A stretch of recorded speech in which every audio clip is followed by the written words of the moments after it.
Assalamualaikum warahmatullahi wabarakatuh. Waalaikumsalam warahmatullahi wabarakatuh. Selamat malam semuanya. Terima kasih telah hadir di sini untuk mendengarkan penjelasan dari kami. Pertama-tama perkenalan dulu dari ketua, itu ada Fareza, dan ada anggotanya Ridwan, ini Khairul Ihsan, Raffi, dan saya Diat Mukul Kaji.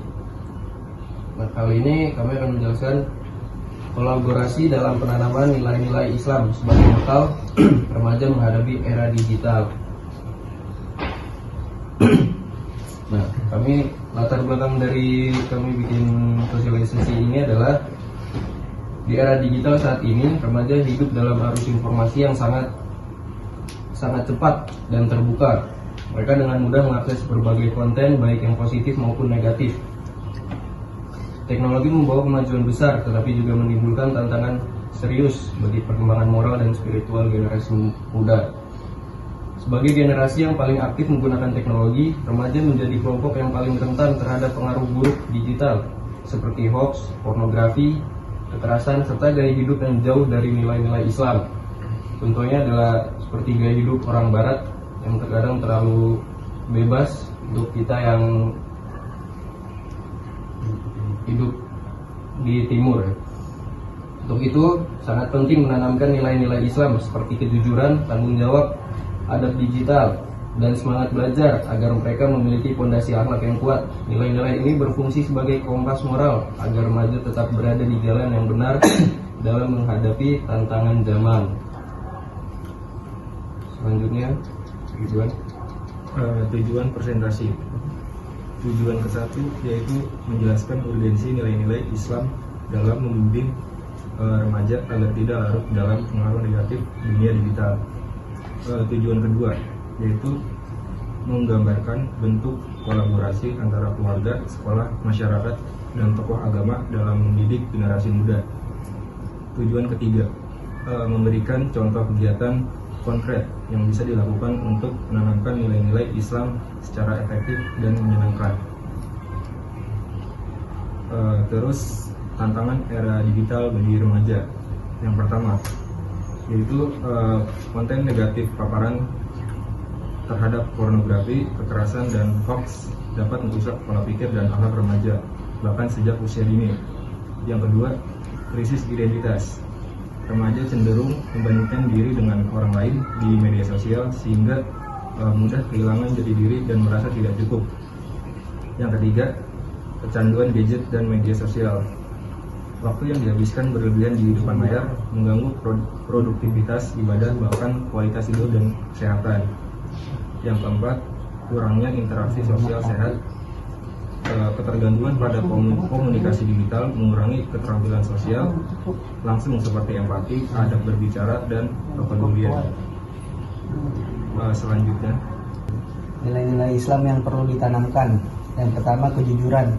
Menanamkan pentingnya berkata benar dan tidak menyebarkan kebohongan, baik di dunia nyata maupun di media sosial. Yang kedua, amanah. Mengajarkan tanggung jawab dalam menjaga diri, menjaga kepercayaan orang tua, serta bijak dalam menggunakan teknologi. Yang ketiga, rahmah.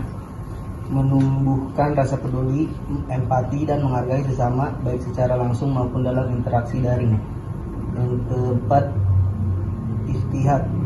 Mendorong semangat belajar, bersungguh-sungguh dalam ibadah dan aktivitas positif, bukan hanya bermalas-malasan dengan gadget. Yang kelima, adab bermedia digital. Mengajarkan etika dalam berkomunikasi online, tidak menghina, tidak menyebar fitnah, dan menjaga kehormatan diri serta orang. Siapa saja yang harus berkolaborasi? Yang pertama, keluarga. Sebagai tempat pendidikan pertama, keluarga berperan dalam memberi teladan, mengawasi penggunaan teknologi, dan menanamkan nilai-nilai Islam sejak dini. Yang kedua, sekolah dan guru. Membentuk sistem pendidikan yang tidak hanya akademis, tapi juga menanamkan karakter Islam melalui pelajaran, kebiasaan, dan keteladanan. Yang ketiga, Karang Taruna dan masyarakat. Menjadi ruang bagi remaja yang beraktivitas positif, memperkuat ukhuwah, serta mengembangkan diri melalui kegiatan sosial dan keagamaan. Yang kelima, tokoh agama dan ustadz memberikan pembinaan spiritual secara rutin melalui ceramah, kajian, dan pendekatan dakwah yang dekat dengan dunia remaja. Untuk bentuk kegiatan kolaboratifnya, pertama ada kajian dan diskusi remaja Islam. Satu, mengadakan kajian dengan tema yang dekat dengan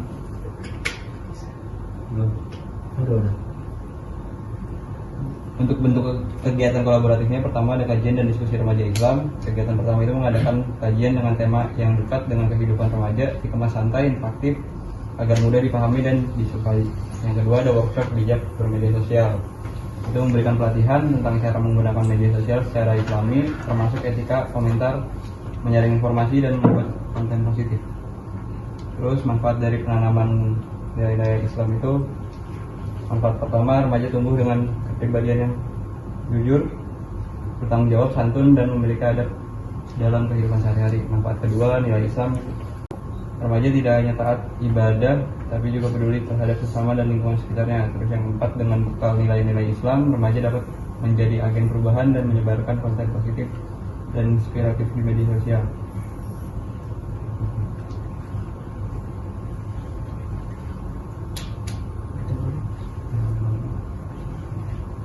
Oke, kesimpulannya adalah di tengah derasnya arus digital, remaja membutuhkan arah yang jelas agar tidak hanya dalam pengaruh negatif.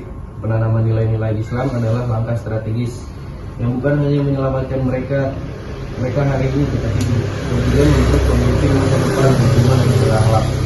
Nilai Islam adalah kompas hidup dengan nilai-nilai seperti kejujuran, tanggung jawab, kasih sayang, dan adab digital. Remaja mampu menavigasi dunia modern dengan iman sebagai landasan. Kolaborasi adalah kunci. Keluarga, sekolah, masyarakat, dan tokoh agama harus bersinergi agar pembinaan akhlak remaja berjalan berkelanjutan dan menyenangkan. Itu dari kami, kurang lebih mohon maaf. Kami ucapkan terima kasih pada teman-teman dari Karang Taruna RW 14 Bekasi Selatan, RW 03. Terima kasih. Assalamualaikum warahmatullahi wabarakatuh. Waalaikumsalam warahmatullahi wabarakatuh. Pembelajaran penting banget.